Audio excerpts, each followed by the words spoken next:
Hey everyone. I hope everybody's doing well tonight.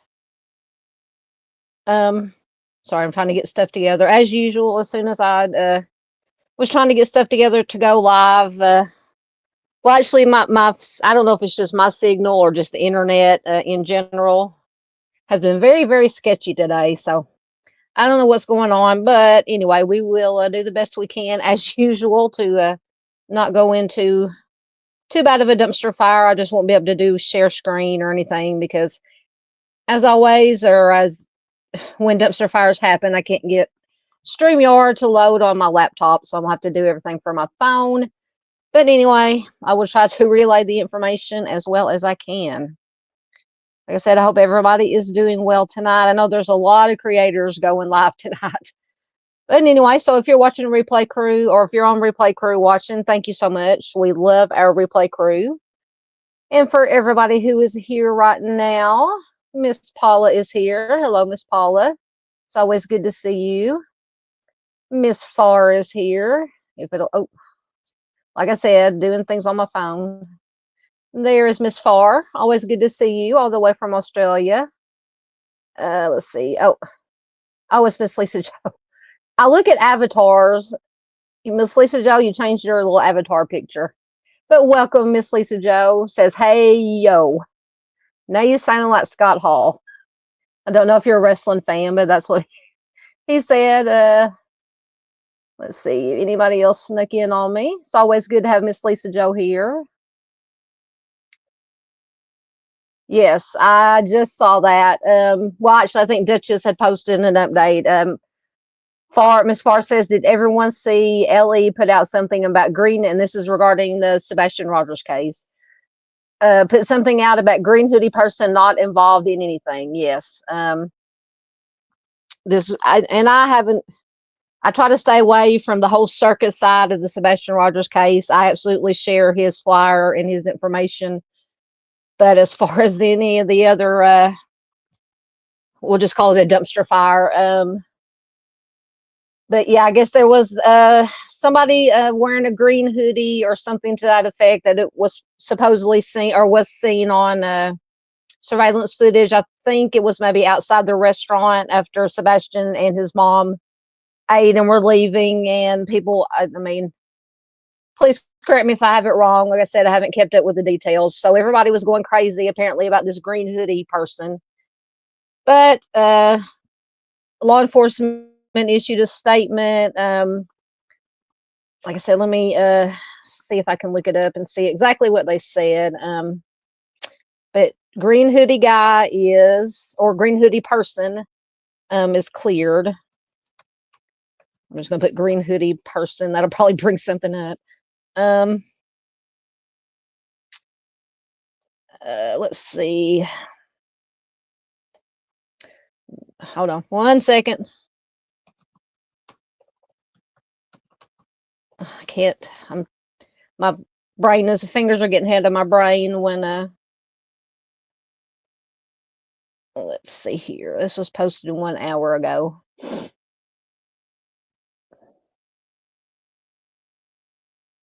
Oh, okay. Oh, come up. There it is. As Lisa just says, the logo I made for Barbara Cotton. Excellent. That's what I thought it was, but I wasn't sure. I love it. I love it. It just threw me off because I'm used to kind of looking at avatars. Oh, such a fur baby, Miss Farr. Miss Farr says she changed her avatar to my old girl Molly. Oh, yeah. My problem child Kitty is currently sleeping in his chair right now. One reason I'm not on cam is because I didn't want to kick him. He's so cute over there sleeping. I didn't want to kick him out of the chair. Plus, I haven't felt good today, and sinuses and everything going on. So anyway, all right. So I found this article. It was from an hour ago from WSMV.com.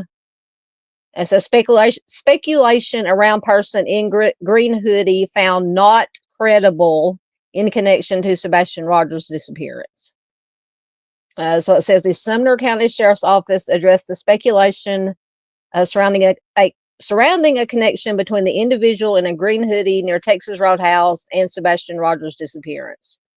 Rogers, now 16-year-old boy with autism, went missing on February 26, 2024. He was last seen on Stafford Court in Hendersonville. This is in Tennessee for anybody who may not know out there.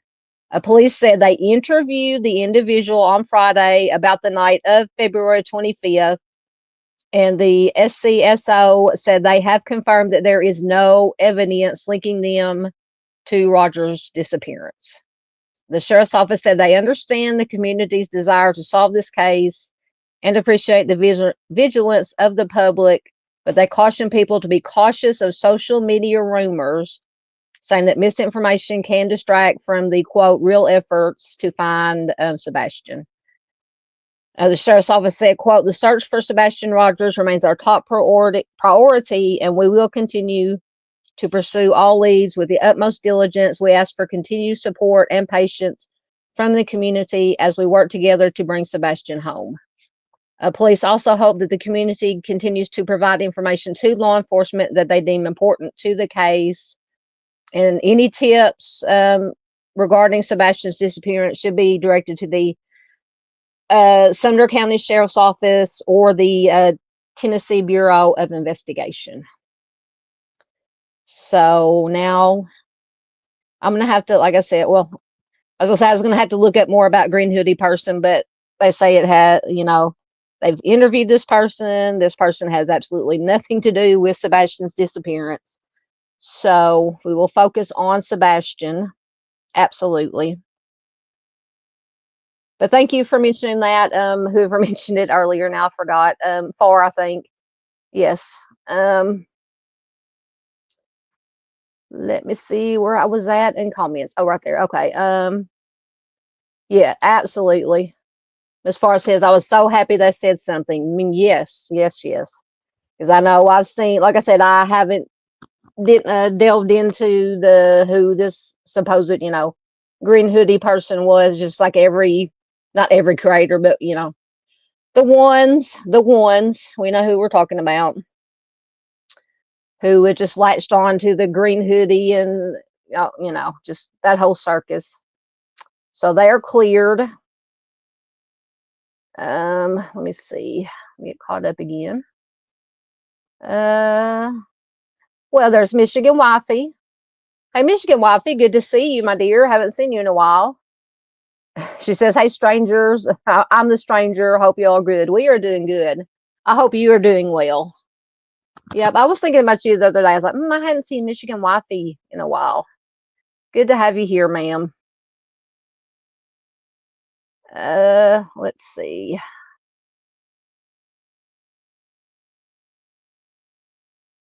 Yeah, Michigan Wifey. Yeah, I agree. I agree. Because I used to watch that channel a lot. It was one of my favorite channels, but I mean, I don't want to say too much because I don't want to down in, I'm not down in any creator. They're free to do whatever they want to do, but it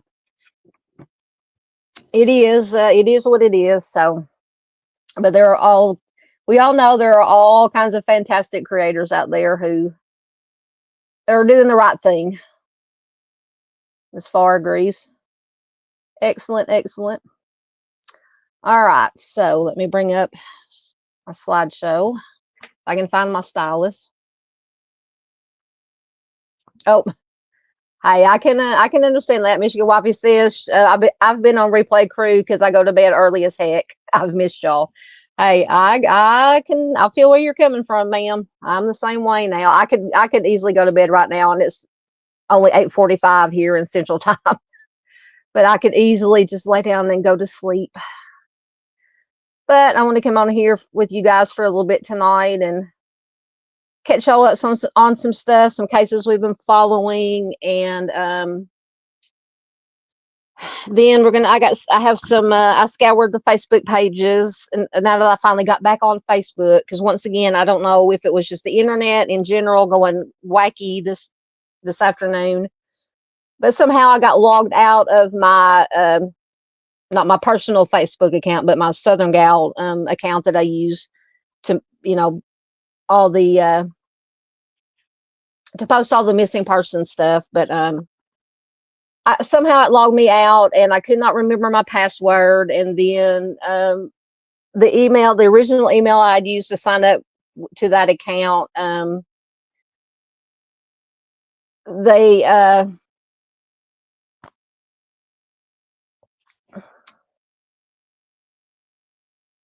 they welcome Grace Teeth. Good to have you here.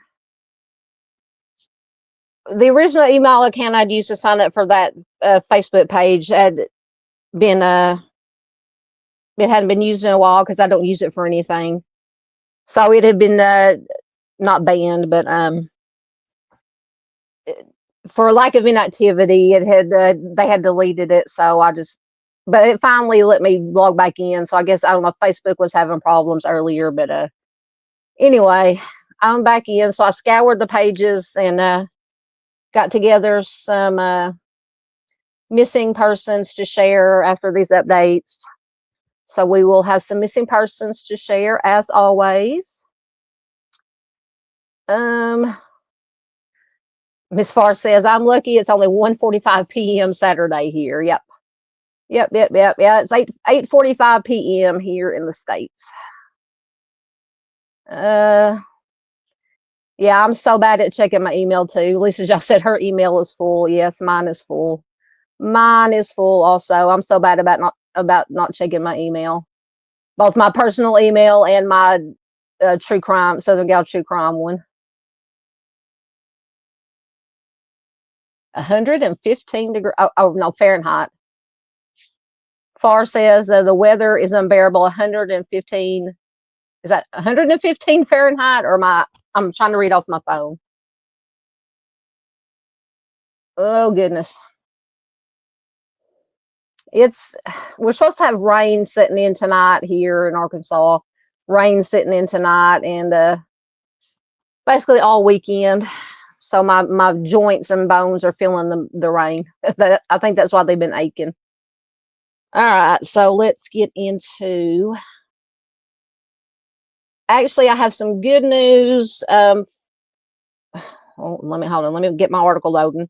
We had I shared 2 Amber Alerts earlier today. One was from here in Arkansas, and one was from Texas. Thankfully, the children in both cases have been found, located, safe. But in this first case, it's from Arkansas. It was 11-month-old, a little girl, little baby that had been taken. It was unfortunately, she got caught up in the middle of a DV situation with mom and dad, and they're still looking. And the picture there is the dad, Grover Key.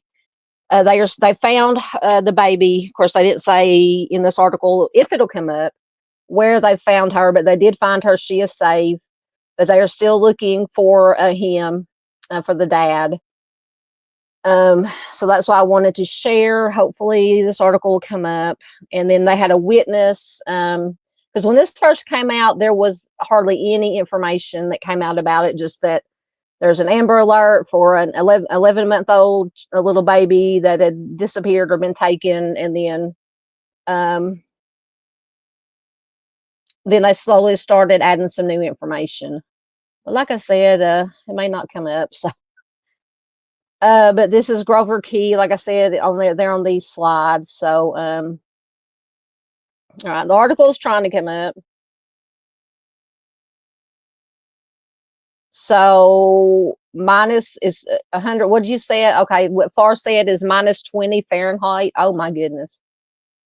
If I'm reading that right. Oh my god. Yeah, that's way too. Yeah, like Lisa Jo says, that is literally too cold for anybody. Wow. Okay, so this article is from today. It was updated at 6:05 p.m. Central Time. It says after 15 hours of searching, an 11-month-old from Little Rock is reunited with her mother, but the person accused of taking her is still on the run. Like I said, on the right hand of the slide is that person. Arkansas State Police lifted an Amber Alert Friday afternoon after stating the young girl was driven off the scene outside of the Broadway Food Mart, and this is in Little Rock, Arkansas. The witness, Mr. Burke, said he jumped in there, he got in the car, he peeled out of the parking lot. He actually hit a bystander. Actually, it was his, I don't know if they were married, but either girlfriend and or wife is the one that he hit with the car. No word on how she is doing, but I hope she's doing okay.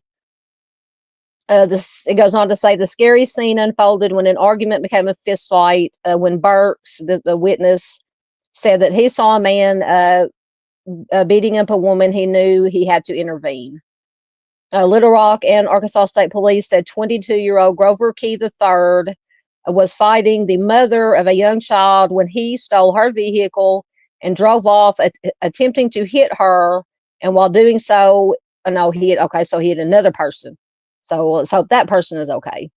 So he was attempting to hit the mom, and then he ended up hitting another person. So the witness saw it and said that the bystander walking into the store went airborne. So that's, he says, I felt her head. She had a big knot on her head. What he didn't see about the driver and the car was perhaps the most important detail. Mr. Burke says, I heard her say, my baby's in there. He took my baby. Authorities later found the vehicle, but Key and an 11-month-old girl, the family says his Key's daughter, were nowhere to be found. By 1 p.m. Friday, Little Rock police announced she was safe and sound because arrangements were made to have the infant returned by a family member. Grover Key, however, is still at large. He is 5 foot 9 inches tall, 135 pounds, with black dreads. And Mr. Burks, the witness, said, I hope they hurry up and catch him, and I hope that woman is okay. So, like I said, excellent news that the baby was found safe. I'm assuming the mother is hopefully okay, and that this innocent bystander that this knothead up here hit with the car is okay. So that is a, like I said, good ending. But I just wanted to share this information with you because, like I said, he is still, as far as I know, he has not been found yet. So he needs to be taken off the streets because I believe I read in another article that he had prior arrests for similar incidents of DV violence. So he needs to be off the streets. All right, let me get caught up in your comments right quick, and then we'll move on to the, there was another Amber Alert earlier today from Texas. That has turned out, they found that it was 2 children, but it's still a very strange situation, and not a lot of information has come out about it.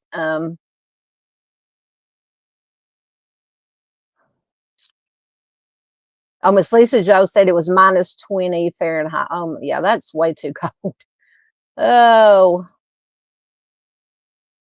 Miss Lisa Joe says she had to delete a bunch of stuff so that she could get a password reset link for Discord. See, I'm so bad about I have Discord. I have a Discord too, but I'm so bad about I never go over there and post anything in it. I know others do, and I appreciate that very much. Absolutely. Far says, so glad she was found safe and sound. Absolutely. All right, so this next, make sure I'm on the right one. Okay, so let me get the article loading on this next one from Texas. And this was 2 brothers. I believe one was 3 and one was 4.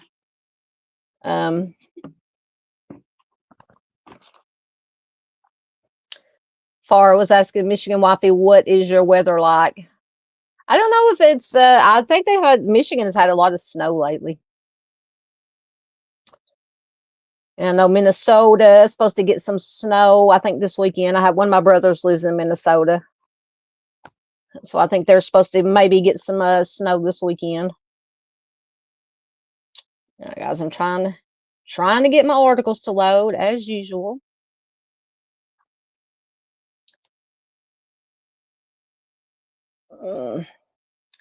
Yeah, and like talking about weather here in Arkansas, of course, it's what they call our second severe weather season. So we could have storms and tornadoes on Christmas.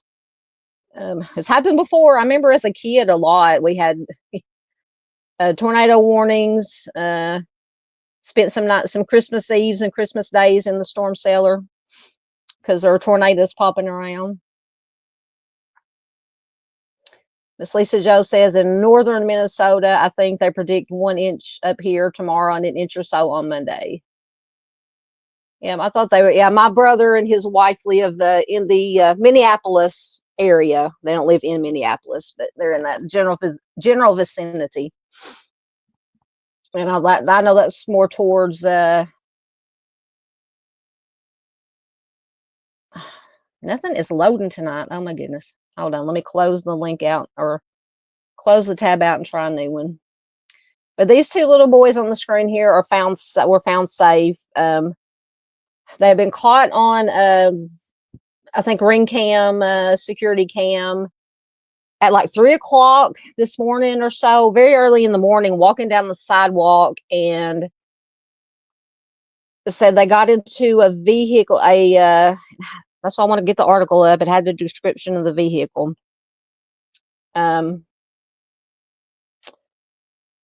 they were seen getting into this was like a gray SUV type vehicle.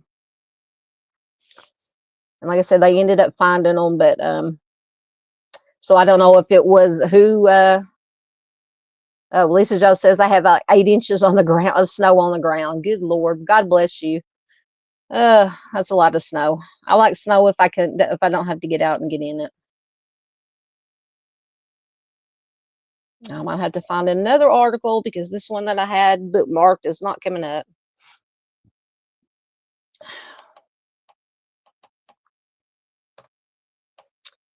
Or maybe it's just my farm signal.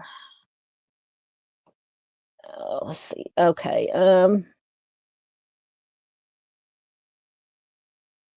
I think that's the one I was trying to bring up. Let me see if this one will come up.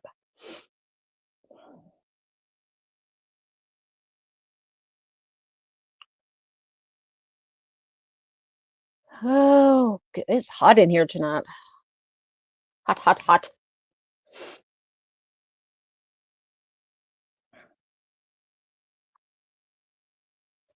Oh my goodness. No, oh, there it is. Okay. So, missing Tyler, Texas brothers found safe, case under investigation.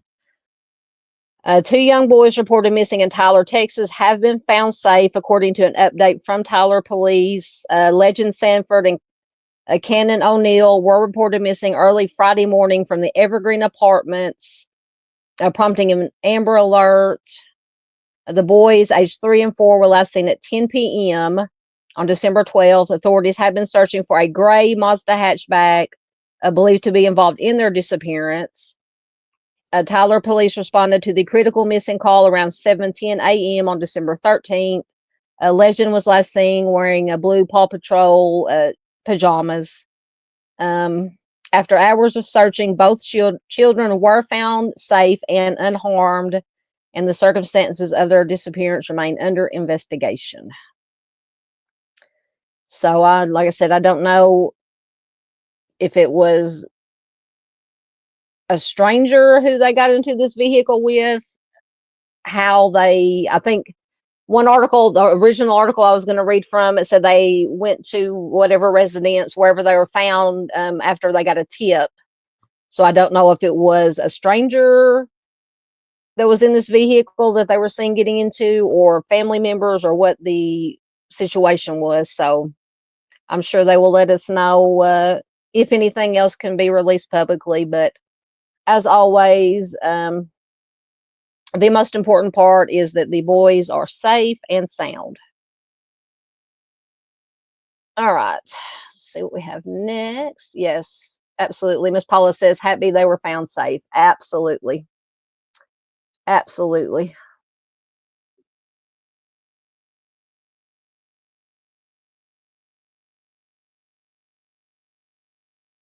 I was reading you guys' comments talking about the weather and all the snow. Oh, okay. Let me see what I had next. And so, first, let me see if my article will load. Luckily for all my missing, I have my slides. I don't have to wait for any articles to come up for the missing persons. But okay, let's see if this article will come out. More good news. Let me get the right slide. Sorry, I was going backwards. Janelle White, oh, and that article did come up, who had gone missing almost a year ago. He went missing, or he had left Louisiana on his way to Texas, and then just he had a little bit of contact with his family after he left, a phone contact, and then it just went silent. They hadn't heard anything from him, but a couple of, or a few days ago, and I shared the flyer out, and also did one of my short missing person videos on him.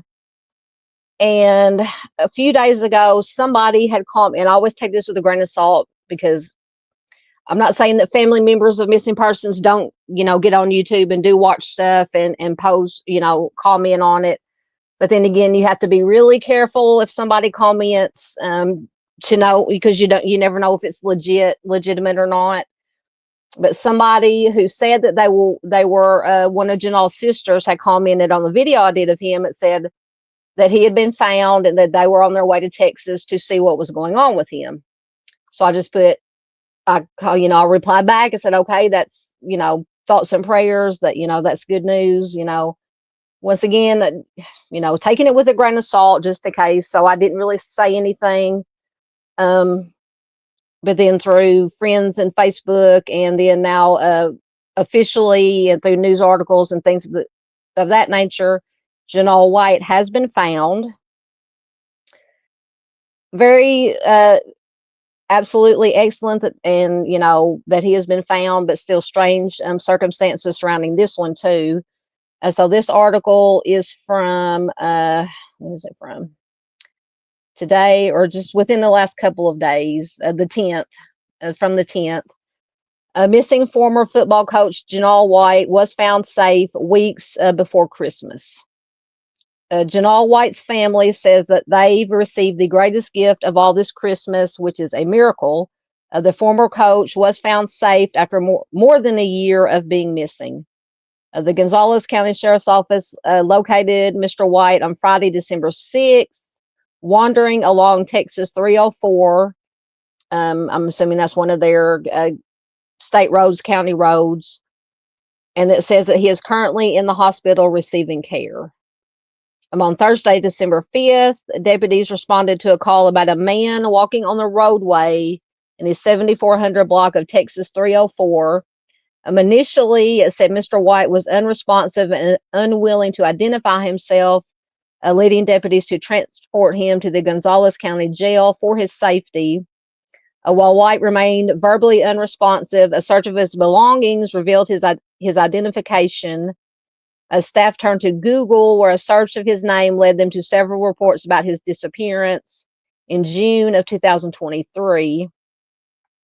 So for anybody, and they took him to the hospital to be treated. So anybody that does not know about this case, so what happened to I can't talk tonight. The family of Janal White, a 34-year-old former high school football coach from New Orleans, was desperately seeking information about his whereabouts. Janal was last seen in June of 2023 when he boarded a Greyhound bus from Ruston, Louisiana to Houston, Texas, in search of job opportunities. Janal's sister, Regina White, and I believe this is the lady that had commented, because I believe that was the name, username that comment was under.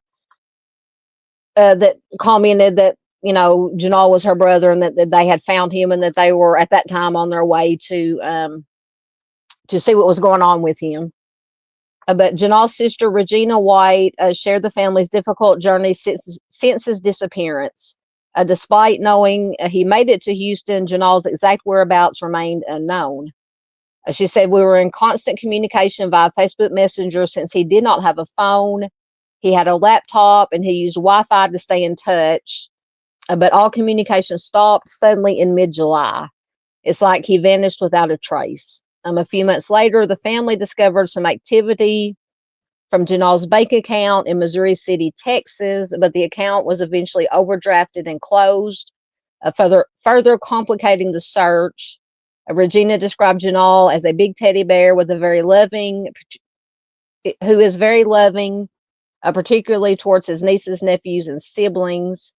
Janal is known for his quiet and kind demeanor. He played football in high school and college in New Orleans. He was completing his bachelor's degree before relocating to Houston. His sister goes on to say he would not hurt anyone. He's very athletic, having played football in high school and college, and he was working as a football coach before heading to Houston to find a new job.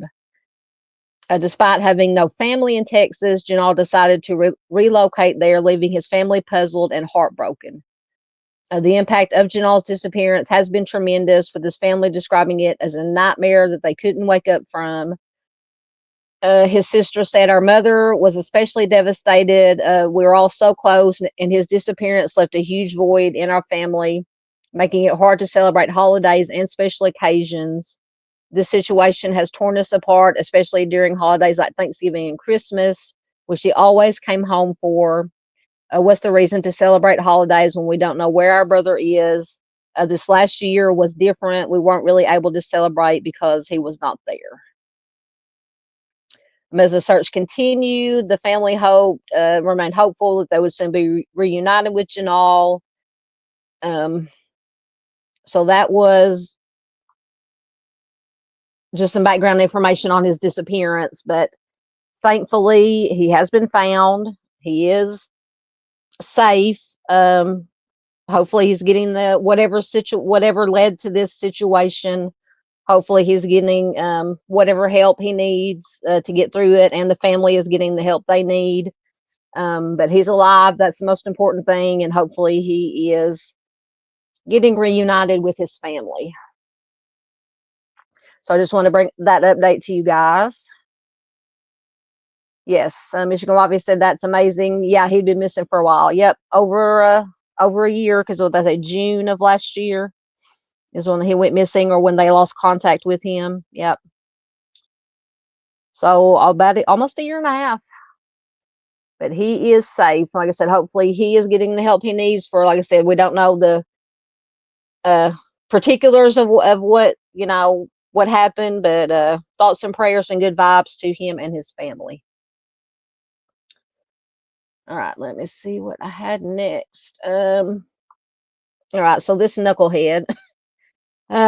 Just a quick updates on a couple of stories, and then we're going to get in a couple of bigger stories, but that we have been following, and then we'll get into our missing persons. But Ryan Borgwardt, aka the missing kayaker, who is not missing, he just faked his own death and left the country, left his family, his wife, and his children. He is back in the country. He was arrested, and I believe they charged him with how did they put it? Interfering with an officer, or something of that nature. Like I said, hopefully this article will come up. If not, we'll just skip them and go to the missing persons, because I don't feel like waiting all night for my pages to load.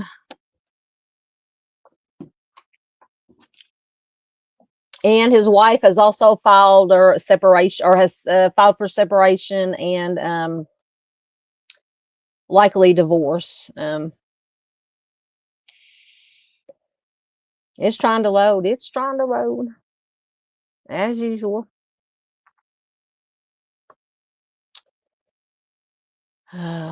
Once again, I might have to find I found certain sites don't like to load very fast when the internet is not running fast.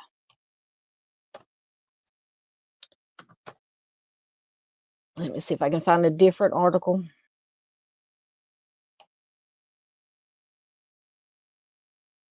It's probably going to be which article will load first, or at all,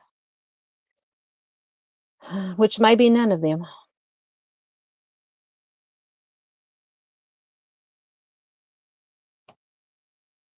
So he is in custody at Green Lake County Jail.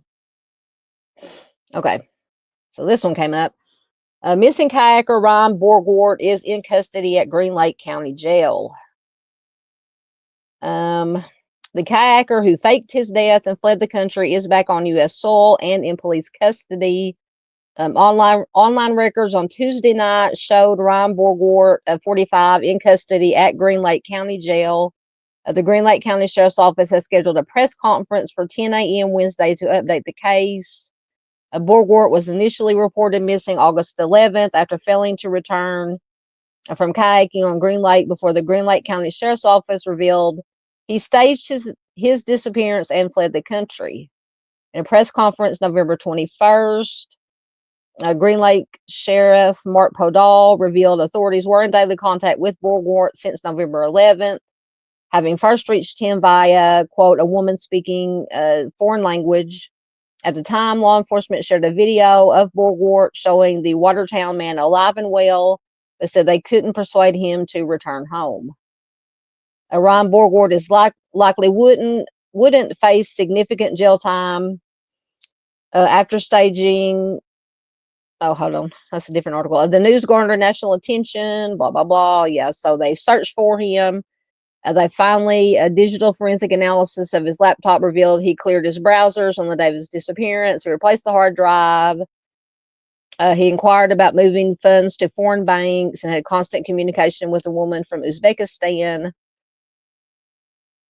And then they revealed how he faked his own death. He stashed an e-bike near the boat launch. He took a kayak out, a child-sized inflatable boat out into the lake. He turned the kayak over. He dumped his phone in the lake. He then inflated the inflatable raft. Then got on the e-bike and rode the e-bike through the night to Madison. He got on a bus to Detroit and then to the Canadian border and then somewhere overseas. So he is back in the States. He has been arrested and charged with interfering with an officer or something, or with an investigation or something of that nature. Yes, he did turn himself in. Yep, he did. He did. All right. I think we got one more, and then we'll get into our missing persons. Hannah Kobayashi. That's another. We're not going to go too deep into it because it's a can of worms apparently. But she has made contact apparently with her family, and said that she's in Mexico because they had the video of her crossing healthy and well and alone into Mexico. But they hadn't heard anything from her. But she apparently contacted her family, and this is according to a statement that the family released, and says she's okay. Her aunt Lori Pigeon is with her, and that she has no interest in returning to the U.S. So apparently that is that for now. Like I said, I've read a couple of other articles that went into what could have happened, but I'm not going to go into all that because I've only read it in a couple of places. I don't know how reliable the information is. So, once again, the article's not coming up. We will just leave it at Hannah did make contact with her family, according to her mother and sister, and that she is not planning on returning to the United States anytime soon. So, oh, okay. So these articles, oh, well, there it goes. It came up. Hold on. That was the gist of it, but one second. This article is from today. It says Hannah Kobayashi, the Maui woman who voluntarily went missing in Los Angeles before crossing the border into Mexico last month, quote, does not wish to return to her family in Hawaii. Sydney Kobayashi shared the news Thursday in a lengthy statement posted to Facebook. Sydney wrote, as you can imagine, we are all extremely relieved and glad that my sister is alive and seemingly okay, but we also have mixed and overwhelming feelings of exhaustion, devastation, and betrayal. We are kindly asking the public to respect our privacy and offer us grace for a moment as we are still grieving, because Hannah's father did take his own life. She says there is still so much unknown and so much that still needs to be navigated. Kobayashi, a budding photographer, was headed to New York. So it just goes into when she went missing, or like they thought she had gone missing. So in December, early December, that's when the police department said they had evidence that she voluntarily went missing. I'm assuming that's when they got the footage of her crossing over into Mexico. In Thursday's Facebook post, Sydney Kobayashi confirmed she had spoken with her sister Hannah on the phone and that she was safe in Mexico with her aunt Lori Pigeon. She says, we have only spoken to her over the phone, and she was allegedly found safe with Lori, but at this time she does not wish to return to us. She added that she no longer considers her aunt to be family, but she did not elaborate. And Lori Pigeon, speaking with News Nation last week, indicated that she had parted ways with the rest of the family over their decision to hire a family attorney. And apparently that he claimed that the aunt was just trying to raise her own profile as an online influencer or something of that nature. Sydney reiterated in her Facebook post that the money donated toward search efforts and later funeral expenses for her father had been collected in good faith. On Thursday, she also announced on GoFundMe that any donors who wish to be refunded could submit a claim to get the process started. As Sydney says, in due time, the truth will surface and we will get all the answers we truly deserve. I stand by the choices I've made for my family, and we know where our hearts lie in this. She says, I would never wish this type of experience upon anyone, especially not back to back. So that is the latest on Hannah's case. So at least we know that she is alive and well. She has contacted her family. And at this time, she does not wish to return to the U.S. So we will see if anything else develops in that case. And I believe that was the last one I had on the cases that we've been following. So now we will get into the most important, which is the missing persons. And first we have Emma Smith. Emma is missing from Georgetown, Kentucky since December 6th of this year, 2024. She is 21 years old, 5'2", 100 pounds. She was last seen at around 6:15 p.m. when she left Rucker Dorms on Military Street, heading towards Main Street in Georgetown, Kentucky. She had recently cut her hair right above the shoulders, and her hair is dyed a light blue with some pink and purple in it. She was wearing a seafoam green backpack with red cherries on it, so that would be very distinctive, that backpack. Her father is offering a $5,000 reward on reliable information to her whereabouts. The police department stated she is in need of medication that is vital to her health that apparently she does not have with her.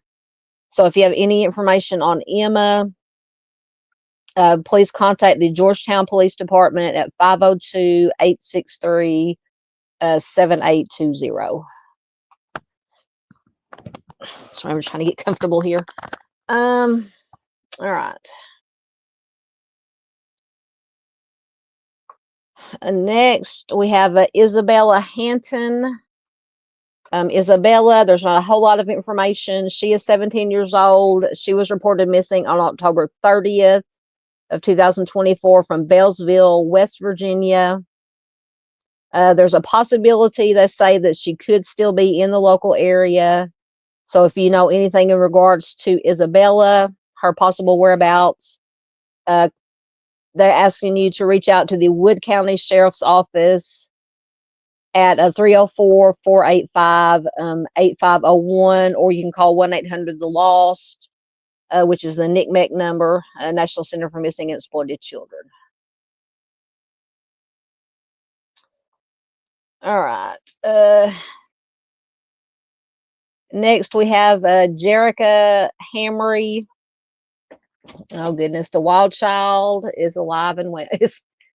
Biscuit's on his nightly tear. What you doing, buddy? No, get down. Get down. Down. Get down. Oh, Lord. So if you hear stuff crashing, it's just the cat knocking stuff off. Yeah, don't backtalk me. Just get down. All right. So Jerica is missing, or has not been seen or heard from since June 25th of this year. She was last seen at her home in the 3500 block of Huntington Avenue in Lincoln, Nebraska on June 25th. June 25th, investigators have been conducting multiple interviews, examining digital evidence, and they are attempting to determine where Jerica may be. At this point in the investigation, investigators have determined that Jerica has gone missing under suspicious circumstances. She is 5'1", 245 pounds with brown eyes and brown hair. She does wear glasses. So if you have any information regarding Jerica, contact the Lincoln Police Department at 402-441-6000.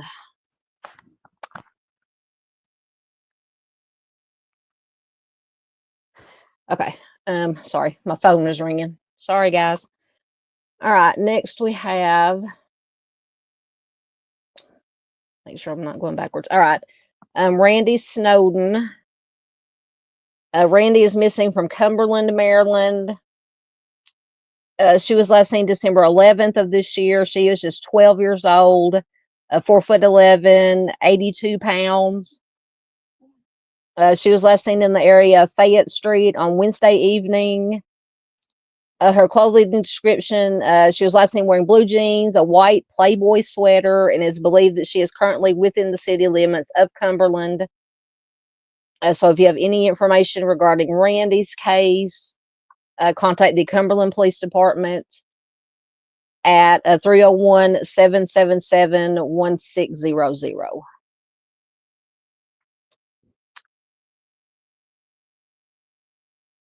Okay. Sorry, between the cat and the phone ringing. Okay. This is Christopher Dewey Todd.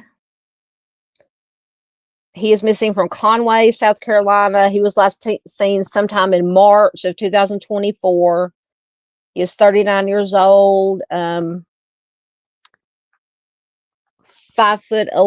180 pounds. It says he was last seen on Adrian Highway in Conway, South Carolina. He was last seen wearing jeans and a t-shirt. He has a tattoo on his left shoulder of a rebel flag and a tattoo on his right shoulder of a tribal symbol. He goes by the name Chris Todd. He is described to have light brown hair, blue eyes, 5'11", 180 pounds. So if you have any information on Christopher's disappearance, contact the Horry County Police Department at 843-915-5351.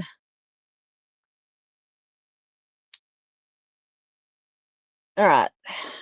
Get me a drink right quick.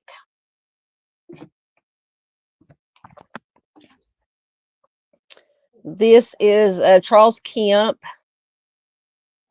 He was last seen on October 2nd, 2024. He is 43 years old, 5'11", 175 pounds. That's really all the information on Mr. Kemp. So if you have any information, call the HCPD at 843-915-8477. Welcome in, Bluefish. It says, just came in. So glad the two toddlers from Tyler, Texas were found safe. Absolutely. I was worried when I got the Amber Alert this morning. Absolutely, yes. Like I said, there was the one with the two little boys from Texas, and then there was one with a little 11-month-old child from here in Arkansas. All three children are found safe. So yes, absolutely fantastic. Always like to hear when, especially children, well, anybody obviously, but especially when children go missing. Especially 3-4-year-olds, like the little two little boys in Texas, and then the 11-month-old from here in Arkansas. Always extra good when the children are found safe. All right. So this is one from here in Arkansas. This is Miriam Barrios. The Little Rock Police Department has asked for the public's help in locating a missing woman. According to reports, 23-year-old Miriam Barrios was last seen in Little Rock. She is 5'4" tall, 153 pounds. It just says she was last seen in the Little Rock area. So anyone with information regarding her whereabouts is urged to contact Detective Boyd at 501-404-3016, Detective Atkins at 501-404-3009, or the Little Rock Communications Center at 501-371-4829.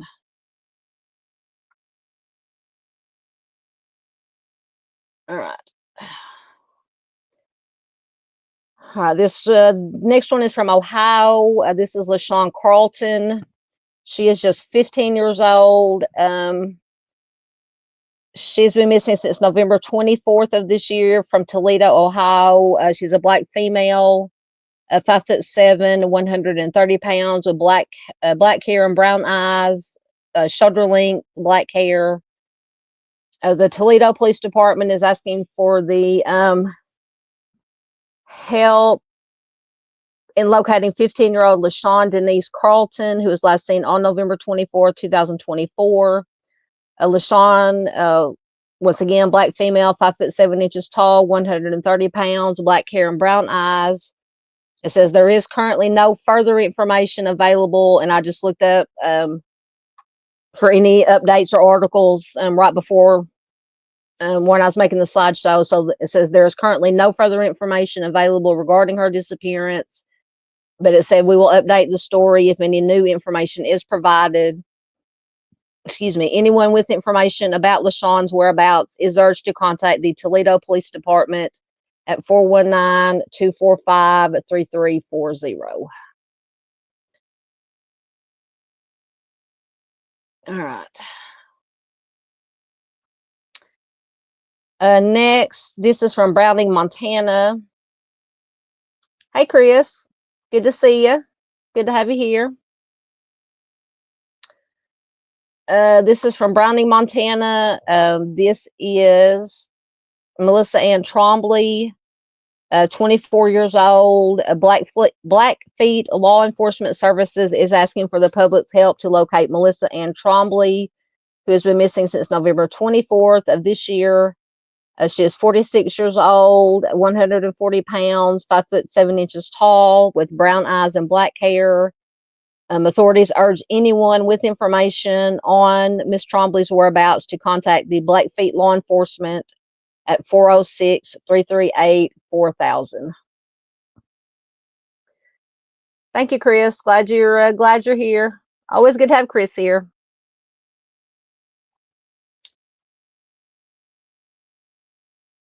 All right. Although we're about finished up here already. This is another one from Little Rock, or from Arkansas, from Little Rock. 14 years old, Melina Garcia of the Little Rock Police Department has asked for the public's help in locating a runaway teen. According to reports, 14-year-old Melina Garcia was last seen in Little Rock. She is 5'2", 110 pounds.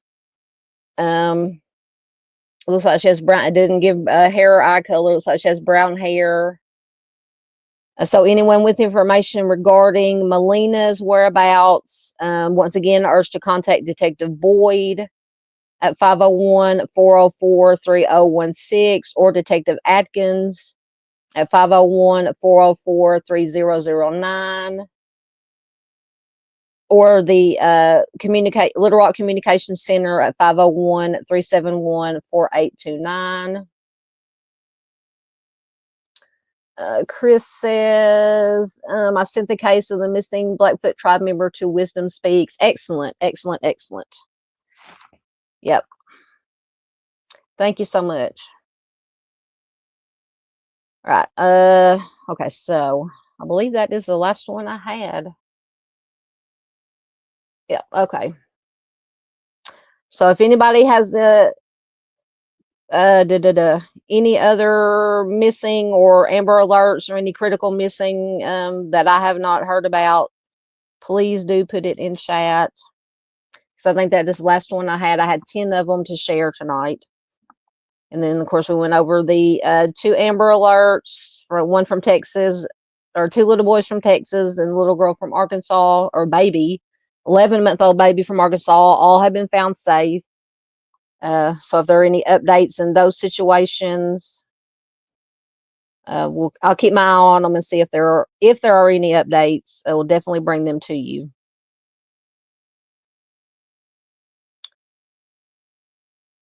Okay, let's see what else I got.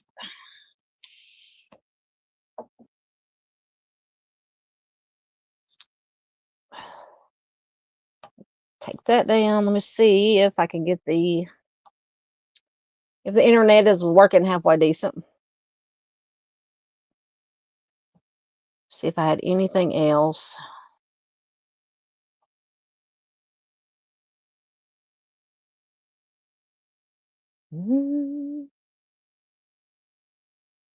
How was Miss PJ? Did Chris, did you say you were going to be Miss PJ was having a fun live stream tonight? How did that go?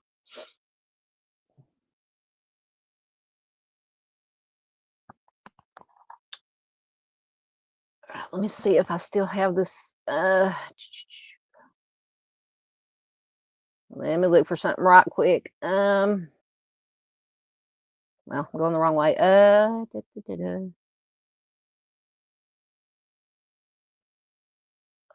there it is.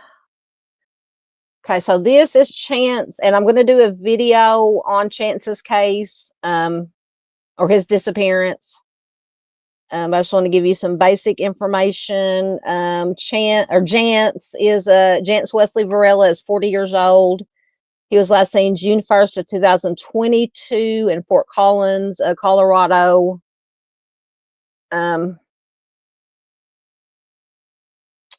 He is still missing. So hopefully, he was last seen in Loveland, Colorado. He's not been seen or heard from since. So I'm going to hopefully have a short video out on him sometime this coming week. I have a spotlight case that I'll work on a video for. Monday will be our usual Missing Person Monday live stream. Wednesday, depending on what I got going on, we may do just a missing poster Wednesday or a missing person Wednesday, share some more missing persons.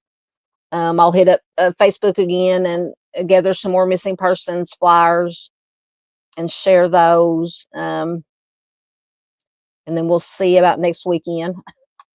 I never know what's going to be going on around here, so. But that is all I had for tonight. So I thank everybody that was here. Chris was here. Bluefish popped in. Miss Paula was here. Thank you so much. Miss Lisa Joe. Michigan Wifey was back. Always good to have Michigan Wifey back. Miss Farr was here from Australia. I'm probably going to start repeating names. Lisa Joe Farr. Just going to try to go back through comments here. Miss Paula. So good to have everybody here tonight. I know this is shorter than my usual live streams, but like I said, I'm having problems with getting connection and trying to get pages to load. But please do like, give this video a like before you or this video live stream a like. Yeah, Michigan Wifey says, yeah, I made it to the end. Yes, it's not one of my 3-hour long things. Oh goodness. I just wanted to share some of the updates in the cases that we have been following, and then always sharing the missing, absolutely. And sorry, I'm trying to multitask while I'm trying to talk. It's not working. But yes, so glad to have Michigan Wifey back. Absolutely, she made it to the end of a live stream. But please hit the like button if you're watching Replay Crew. Thank you so much. We love our replay crew. Thank you, lurkers that were in the live stream. Love our lurkers too.